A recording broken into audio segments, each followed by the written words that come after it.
how to delete all of your Facebook photos at once.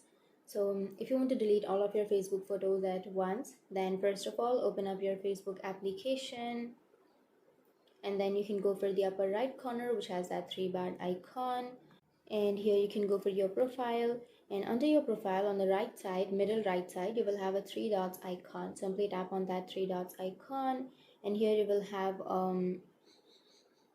activity log option. Tap on activity log, and here on the upper side you will have the first option which is public post.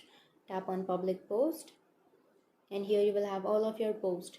So if you want to delete all of your posts at once, then what you can do is simply go for all, which is on the upper left, and then you can go for recycle bin, which is on the bottom right.